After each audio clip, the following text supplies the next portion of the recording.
Secretary of State Hillary Clinton's trip to Africa continued today with a deeply emotional visit with the victims of a brutal civil war. The secretary toured a refugee camp in the Democratic Republic of Congo. It is home to thousands of families who have fled a conflict that has claimed millions of lives. It's also a battle in which rape has become a weapon of choice, and it is used by soldiers and rebel forces alike. They rape women. They rape children. Secretary of State Clinton calls it a crime against humanity. She wants it to end. But if anything, this reign of violence is getting worse. Anderson traveled to the Democratic Republic of Congo in 2006 to report on this horror. The stories are devastating, but they are stories that must be heard. Here's Anderson's 360 dispatch. At a busy hospital in Goma, a silent little girl sits on a stoop.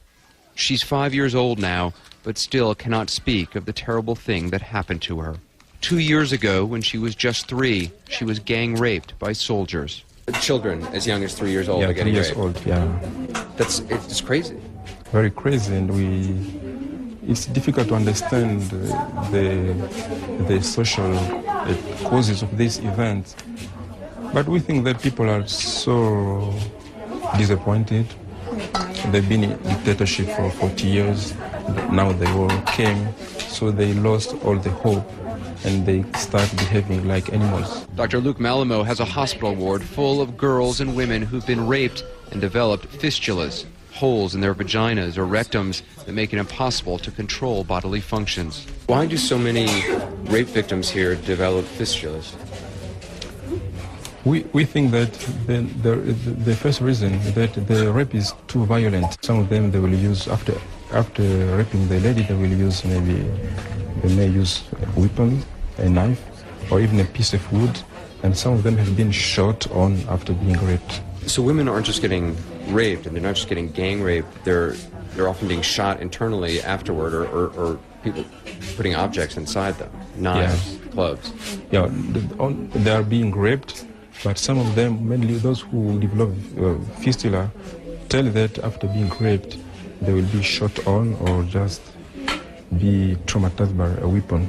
Dr. Malamo is able to repair the physical damage done by rape in some 70% of cases, but some wounds, physical and psychological, are impossible to heal. I was raped by 3 men, soldiers. They also shot me in my right arm. When it was happening, I thought I was dying. I was seeing death in front of me. I didn't think I would live. Angela was raped in front of her children. This is all the burn? She says her attackers also burned her daughter, Godelieve. We agreed to protect their identities because of the stigma still associated with rape in the Congo. People in the neighborhood just point fingers and say, "You're a raped woman," and "You're infected with AIDS." Angela lives in a compound with her 3 children and other rape survivors who say they can't go home. They're supported by a charity called Heal Africa.